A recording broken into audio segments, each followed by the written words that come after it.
Thank you, Basia. Thank you.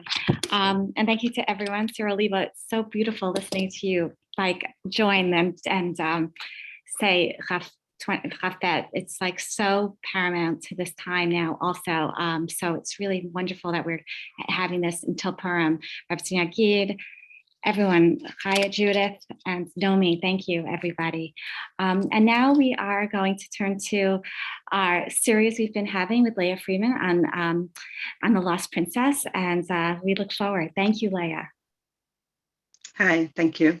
Welcome back. It's great to be back here. Good morning, good afternoon. As always, it's a great privilege. I want to just share that this is really our second last session. Next week is going to be our last session. And today we're going to be doing chapter 11, which is really the last chapter we're going to be covering, in this framework of the Nishmat group. But I am going to be continuing. For those who'd like to continue and aren't on the chat, can join, my personal chat, or you can personal message me and we can discuss how you'd like to continue. We haven't decided yet if it's going to be audios or Zoom, but there definitely will be recordings because we've gone through a lot, okay? We're on chapter 11, but there are 21 chapters. So we're now kind of like almost halfway through. And there's many exciting things and gems to really discover still. So starting off, just where we left off last week.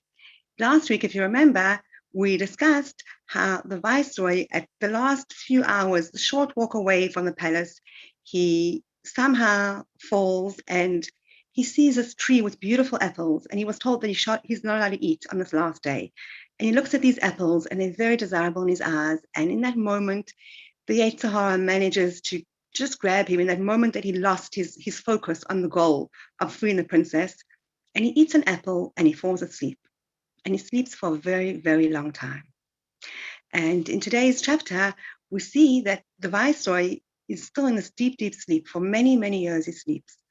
And we're told the servant tries to wake him up and tries to shake him and get him to wake up. But the viceroy is in this deep sleep and he won't wake up. And then after many, many years, the viceroy wakes up and he looks around and he says, "Where in the world am I? Heichan ani ba'olam?" And the servant tells him what had happened. And the servant says that I survived by eating the fruit, but you slept for a very, very long time. And the viceroy is very upset with himself. And he sits in that, being upset for a while. And then he gets up and walks to the palace. And there he finds the princess. And the story doesn't end yet.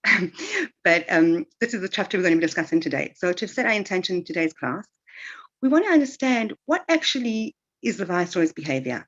How does he respond after he realizes that he ate from a fruit and it caused him to sleep for many, many years?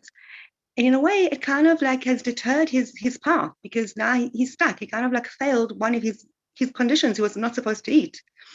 And we're going to try and see what practical applications does this have. Can we take this away into our own lives, in our own avodas Hashem, in moments where maybe we also kind of get misplaced and take a wrong turn in our derech? So that's the intention for today's class. And I'd like today's learning to be, any to'eles that comes from this learning should be an aliyah for the neshama of Rachel's mother-in-law who was niftar, Chana Freidel Bas Avram. And may Hashem comfort the family in these hard hours in their time of sorrow. May he really embrace them and may they feel that embrace. And may this holy neshama have an aliyah. So as we started off saying, the viceroy wakes from his sleep by himself and he looks around and he says, "Where in the world am I?" Now, as we've come to know over the previous chapters, that whatever Rabbi Nachman writes, it's not just, he didn't just choose these words. Every word and the way that it's said has great, great significance. Because on a surface level, we'll think, okay, he slept for a very long time. To sleep for a few years can cause a person to wake up disorientated. But he looks around and he asks this deep question, where in the world am I? And this is a very, very deep idea because he doesn't say like, what happened to me? How did I get here? He says, where in the world am I? I. He remembers who he is. He hasn't lost his identity. If we remember the princess, when she felt rejected by Hashem and by the king, right, which we discussed was about being rejected by Hashem, and then she runs away and she gets into this dark place of depression and atzvut, and she gets so depressed because she forgets who she is. She forgets that she's the princess. She's the princess. She's the beloved daughter of the king. And all she really needs to do is go back to the king and plead to come back to him, and he'll accept her with loving arms. That's the whole point of this whole kind of game that was happened. But here, the Viceroy, when he awakes, he says, where in the world am I? He looks around and he thinks to himself, how did I get here? How did I fall? After the full year, we can imagine how much work he's gone through that year of yearning. Even if we think back to the beginning of his journey, we know he traveled through deserts and fields and forests, and he experienced so much. He kept on coming back and, kind of refocusing himself and remembering what he's out to do to free the princess. And now, he slept for so many years and lost so much, and there's a consequence he has to pay. But he's not asking, like, why did I fall? What happened to me? He remembers who he is. He's just asking, where am I? How did I stray so far? And here we're going to learn something very deep. This is the 15th principle in the Lost Principles course, which says, where you are does not define who you are. Missteps along the journey towards spiritual success neither alter one's identity nor terminate one's mission. Where you are does not define who you are. So in this moment, when he realizes that he's taken a wrong turn and he's fallen, he doesn't stop and start thinking about himself like what I am, what have I done, what has happened to me. He looks at his place in the world and he looks and thinks to himself, how did I get here? How did I fall here? There's a very nice idea that Reb Nachman brings out. And this is a teaching which is also quoted in the names of the Baratanya, but Reb Nachman really goes into great detail, so much so that he says that this is one of my main missions in life. And he says that he has taken the poison, the venom, out of the snake bite, which really means we're going to try to delve into this and understand how this is appropriate in our story. So if we think of a snake bite, it's not the snake bite that kills a person, chas v'shalom. The snake bite is the way the snake injects the venom into the person's body. And from there, once it's in the person's body, it goes into the bloodstream, and then chas v'shalom, it can have fatal consequences. But that's not what kills a person. What kills a person is the venom that goes inside. And Rabbi Nachman teaches the Yetzer Hara, he wants the Avera. Yes, the Avera is something which is aiming to get us to fall. But more than the Avera, he's really aiming for the feeling that we get after an Avera. When a person has done something and afterwards they realize they've distanced themselves from Hashem and they've kind of caused a kind of disconnection between them and Hashem. So what happens? A person goes into a feeling of failure and the feeling like, how did I do this? And I'm not worthy and I can never really come close to Hashem and I've fallen again.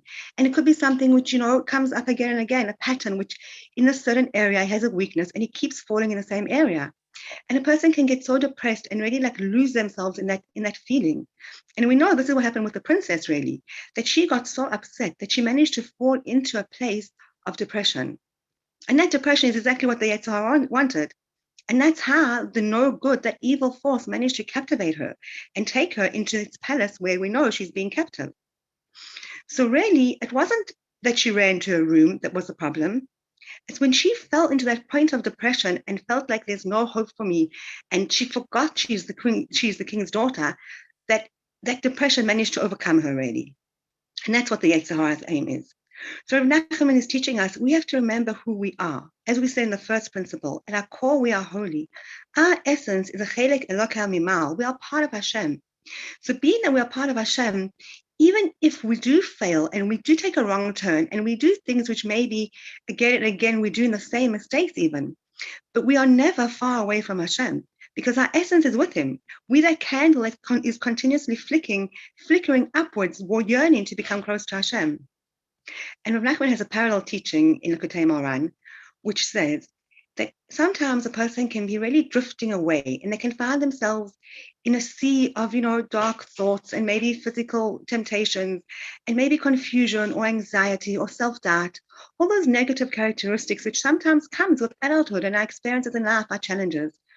But at that moment of almost defeat, they need to think to themselves one word. They need to cry out this word.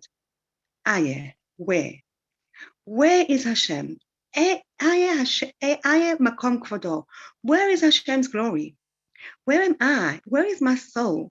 That holy soul that resides inside me. Where is my soul? How did I drift so far that I can't even see my source? All that I yearn for is to be close to Hashem. And how did I fall that I lost sight of my mission in life? I lost sight of what I'm really doing here in this world. But at that moment, when he says that and he looks up to Shamayim and he asks Hashem, how did this happen to me? Me, my holy essence. Then at that moment, it kind of like breaks open the shell that's kind of formed around his heart, this barrier. And with that one word, even if it's just whispered, it expresses all that anguish of yearning and searching for Hashem. And then in one moment, like losing that feeling. But the second he says, why? And where is Hashem? Then he realizes that it gives a kind of opening for his neshama to kind of come out of this barrier and remind himself, I am holy. I am connected to Hashem. There is no despair in the world ever, because I'm so connected to Hashem. And that's really who I am. And no matter what I've done, and as we learned here, no matter what we do or say, even on our worst day, in our worst moments, that candle is continuously flickering and can continuously be, can be this great fire that's burning, because it's never extinguished. Our actions may cause the light to be dimmed slightly. And this is what happens with a snake bite. The snake bite is painful, but that's not what kills the person. The Avera is not what's going to disconnect us from Hashem. Chas v'shalom. It's only the feeling afterwards, that feeling of depression, that I can't come close to Hashem. Hashem doesn't want me. I'm not worthy. And the Yetzer Hara tries very, very hard. He tries very hard and he has very clever tactics. And this is why we need to constantly encourage ourselves in this area. And we see the Viceroy, even though he did kind of like take that wrong turn, if we can imagine, it's like a person goes on a journey and they tap into the GPS final destination. And along this journey, somehow they take a wrong turn. They're not concentrating, they take a wrong turn. And then what happens? The GPS, very quickly recalculates a new route to get him back to the same journey, the same route to go back onto the destination. Now, a person who's driving in a car doesn't suddenly think, okay, that's it, I'm giving up. I made the wrong turn, I'm never going to get there, I'm out of the game. But sometimes a person, unfortunately, can get into a place of atzvus, of depression, where this is what happens to them. They feel so kind of like defeated because they took that wrong turn, and they forget that they're constantly connected to Hashem and that we can always return. And the way back to tshuva, to returning to Hashem, to returning to our essence, is very easy. We just have to ask Hashem to help us. And he's going to do the GPS, recalculating, redirecting us. But we have to take that step. We have to remember who we are. Where in the world am I? Hechon ani ba'olam. And the Viceroy sits there and he wakes up and he's upset. It's painful for him. The pain, as we said, the snake bite is painful, but he's not affected by the venom. And this is Reb Nachman's famous teaching, that the venom is what the Yetzer Hara wants.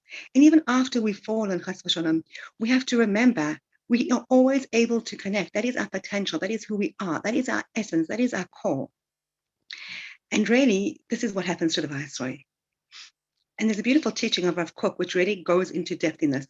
And it says that a person is obligated, a person has a chiyuv to remember that inside themselves rests a nefesh and neshama elokit, a holy, godly soul. And that holy, godly soul is their entire being. And each and every one of us are one letter in the Sefer Torah. And we discussed this in one of the previous chapters. The Sefer Torah, it needs every single letter to be a kosher Sefer Torah. If one letter is missing or one letter is, smudged or not accurate, it's not kosher. Each and every one of us are needed in this whole beautiful Jewish nation, all our holy neshamas. And we all keep in the same mitzvahs. We all have that same derech. But within that Sefer Torah, all the collectiveness of all the souls, of all these neshamas, of all these letters, each and every letter is something unique. It has its exact dimensions, how it has to be written. And we discussed how this is really about finding ourselves in Yiddishkeit, how we make Yiddishkeit personal. We need to individualize our Yiddishkeit, that we can be strong. And no matter what challenges come up in life, and no matter what we encounter, and life is dynamic, we feel strong at times, and sometimes we feel weak, and we have moments where we fall. And this is just part of the whole process. We discussed this many times. The Ratzah, the Shav, the coming and going and returning. This is part of our journey. And because we're remembering, we're here to free the lost princess. That princess, which is that spirit, not of achievement, but that spirit of meaningfulness, of purposefulness. all those ideas of dveikus, of cleaving to Hashem, of believing, of emunah, of tefillah, all those ideas in our process of avodas Hashem, that is always what we're searching to free. And if it was the 6 sons, then maybe the story would end here. Okay, he failed. He failed twice, and that's it. It's the end. He had a task. He wanted to achieve it, and he didn't. But we learned that that's not what it's about. Rahmana liba, Hashem wants our hearts. We can't express this, important enough. We discussed how Rabbi Nachman discussed this and how much fire was in his voice and his movements. And this is who we are. We have this yearning to become close to Hashem, and this fire is always burning. And we're freeing this princess. We are getting inside. We're going deep inside ourselves. And every action and every thought and every word we ever utter is precious in Hashem's eyes. And this is what Rav Kook discusses here. How every letter is so vital and has such potential. And he says, if you can think of a grain of sand, when we think of sand, we think of, beaches and lots of grains of sand. But every single grain of sand, he said, has so much potential, so much spiritual expansion, and so much spirituality and depth in it that we could speak our entire lives about a grain of sand, and we wouldn't be able to get to the depth of its possibility. Now, Kal v'chomer, if this is about a grain of sand, what about us and our holy neshama? How much potential we have. Can you just imagine? We have we can't even say, it's like endless degrees of coming closer and getting deeper in touch with who we are and what Hashem wants from us. And this is a very, very deep concept, because we need to know what we are. We are something so, so precious. And this is an obligation to remember. And Rav Tzaddik HaKohen says something also really beautiful. He says that we have to believe in Hashem. And after believing in Hashem, we have to believe in ourselves. And even more so, we have to believe that we're important to Hashem. And our every action, everything we do and think and say, every single thing is precious in Hashem's eyes, and it's of great importance to Him. So if that's who we are and that's our essence, then even if we fall and we find ourselves in similar situations again, not managing to withstand certain temptations, or not managing to, keep our thoughts pure, and this is not to be taken lightly. We need to do everything we can. We have to put all our hishtadlut in, all our efforts. If it means, filtering our phones, or if it means really learning more about Shmirat HaLashon and all the obligations, we need to know what can be said and what can't be said.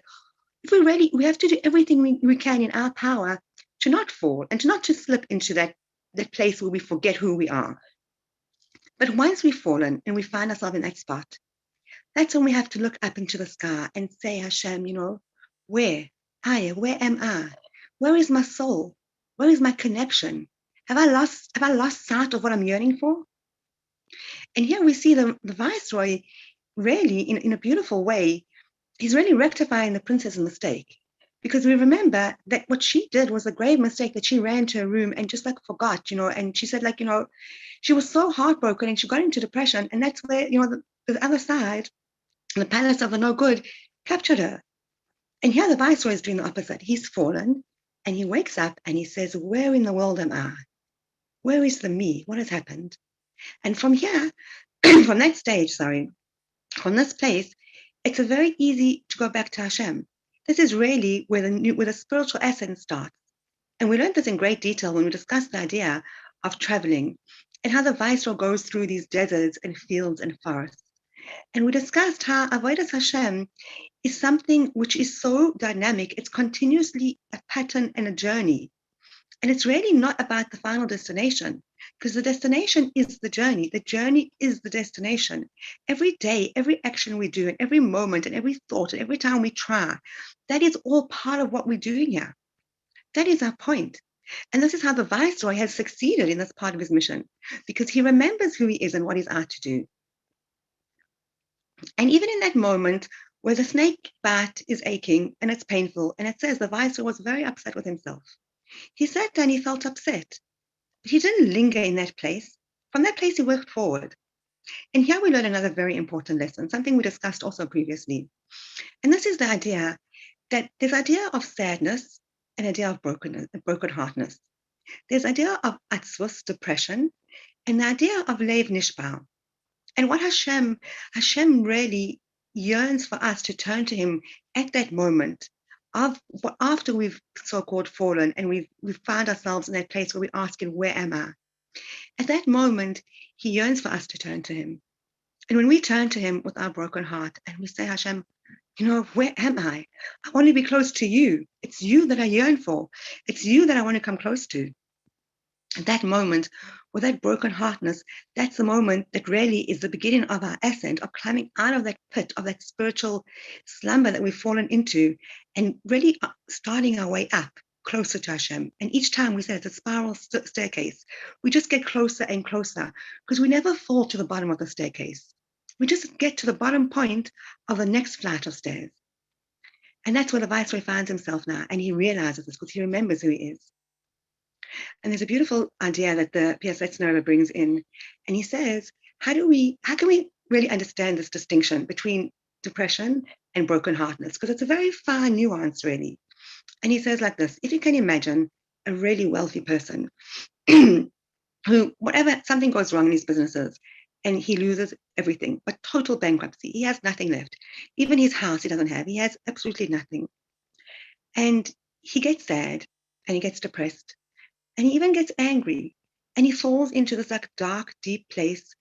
And in that space, he just totally shuts out from the world and he goes into depression. And in those moments that he's in that depression, he's really lost. He's lost all his hope. He feels like there's no ways he can ever, he's nothing to even start off with. He doesn't even have like the beginning to start off any meager thing to even just make, to make a daily living. And that's where he stays. And then he gives an example of a pauper. In a pauper, someone gives him a treasure map and he says, you get to this place where it's marked X, you dig deep in there. And when you dig down deep there, you're going to find the treasure. And the pauper starts digging and he's digging and he's digging and it's hard. And he doesn't even have money to buy any proper, vessels to help him dig. And maybe he hits, I don't know, rocks and stones and it's hard and he's going digger and he's going deep and he can't get hold of anything. And his back's aching and his heart's aching and he's feeling like so brokenhearted, like, when am I going to get to this treasure? But he's full of hope because he knows that underneath his feet is this treasure. It exists and he can get to it. But he has to keep on going at it. He has to have that determination to keep on digging and digging. And once he digs deep, he's going to find that. And that's what we are. That's what the Viceroy is. That's that moment where even though he did fail something and he slipped up, but he is not broken by that. His heart is broken in that he calls a certain distance and he has to reconnect and he has to do tshuva. We all have to know there's a path, there's a way to correct ourselves, but there is a way. And all those dreams that he's always dreamt of, that life of meaning, of purposefulness, all those ideas that we so yearn for, and just to live a life of being excited with our Yiddishkeit, living a life of connecting everything to its purpose, that every day is a day of excitement and every opportunity we come across is a way to come closer to Hashem and to reveal more of his glory in the world. So that's really the point where the brokenheartedness, we see there's so much hope, there's so much, there's so much potential because we realize who we are. As Rav Kook said, we have to believe and we have this infinite degree of potential. We really are an incredible generation. We are part of Hashem and there's nothing stopping us. We can only stop ourselves. There's nothing else. And once we get to really come to terms with this identity of who am I, what is my essence? What is my core? Where do I get my strength from? Then we can really go forward and we can continue in our journey. And really how we end off this chapter is the Viceroy gets up and he goes and he meets the princess. Now that might sound like, one sentence, okay, he gets up and goes to meet the princess, but we can just imagine what he was going through, okay? After all his yearning and all the work and he was upset with himself, like, how did he have the strength to take the next step and go forward into this probably very uncomfortable meeting? Because he's going to meet the princess and, he has failed what she had given out to say, what she had given him, the conditions. She said, you can't eat, and he ate. So it does have a certain amount of shame. When we do something which is not in alliance with Hashem's Ratzon, we also have shame. We feel uncomfortable because that's not really what we wanted to do. We did do it in any case. So we do have to do that tshuva. There's always that aspect. But because we're so strengthened now through these encouraging, I don't think there's anything more encouraging than this lesson here. It is so inspirational. It is so empowering, knowing that at any moment we can continuously reconnect and we can continuously look up to Hashem and say, help me get out of here. Help me recalculate my destination, my route. But that's when we know what our destination is. And here we see again, we saw this in one of the first chapters when the viceroy sees the palace from afar and all the guards are guarding the palace. And in the beginning, he thinks to himself, well, there's no way they're going to let me in. I don't have a permit, no VIP status. How am I going to get through and get into the palace and see the princess? But he goes through and he tries. Remember, we said, I'm going to get up and I'm going to try. And here again, the viceroy has even stronger stubbornness. This is that holy stubbornness we discussed. That stubbornness which we take all of our strength and we get up and we go for it. And we go because we know what our mission is. We show who we are. We know we found that place, that makom. We know our core. We know we have so much potential. And we know Hashem believes in us. Because we are alive, because we woke up, and every day that goes through, Hashem gives us endless strength to overcome anything which comes our way. But we've got to keep on going. And this is the lesson of holy stubbornness we see again. And the Baratanya has a beautiful example just to show how we really need to gather up our strength for this holy stubbornness. He says, if you can imagine two professional wrestlers in a wrestling match, and one of the wrestlers at some stage, he gets tired and he gets sluggish and a bit lazy and he lets his arms down. That second he lets his arms down, he's already lost. Because even though he may be stronger than the other wrestler is full on the game. He's in the match. He's taking all his energy every moment. And so too, we also have to remember in our avodah with Hashem, that the Yetzer Hara is very, very strong. And he's very powerful. And he comes in all different forms and ways. And he has really brilliant tactics. But if we take all that holy desire that we spoke about, all that yearning, and we concentrate all our efforts and we don't lose sight of the goal, we don't lose the sight of our mission, we want to rediscover that princess within ourselves. We want to reconnect to who we are. And if we keep that in mind, no matter what happens, and even if we get those moments of confusion, and as Rav Nachman says, in the sea of all those thoughts, and we find ourselves straight away, so we remember who we are, and then we gather up that holy stubbornness and we go forward. And we can attain that life. It's within our reach. Every single one of us. We can live that life that we so yearn for. And we're doing it. We're on this journey together. As we started off the story in the very first, in the very first session, we said on the way, but derech sipati masa, we're already there. Such a holy, chevra of ladies who are striving and yearning and growing and hearing so many different ideas and approaches. And everyone must find that one approach which speaks to their neshama, which helps them get in touch with who they are and strengthen themselves in this way. And this is really half the story only, because in Me'ez Hashem we're going to be continuing. Next week we're not going to be doing any new chapter. We're going to maybe do a kind of a recap from where we're on and maybe connect it to poem. And I'd like to just at this stage thank everyone for all the comments and feedback and questions. It's really been very encouraging. This journey has been incredible so far.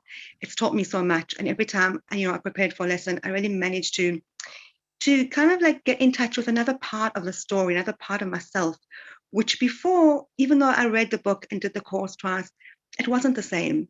Learning with you has just given me such an opportunity, and I'm so grateful to Hashem and grateful to Naomi Greenberg and Naomi Batya for inviting me. It's been incredible. And those who haven't joined the chat can join the chat, where we're going to either be posting the recordings or the Zoom session times, and look forward to continuing. I'd like to just end off with a tefillah on these last two chapters with everyone.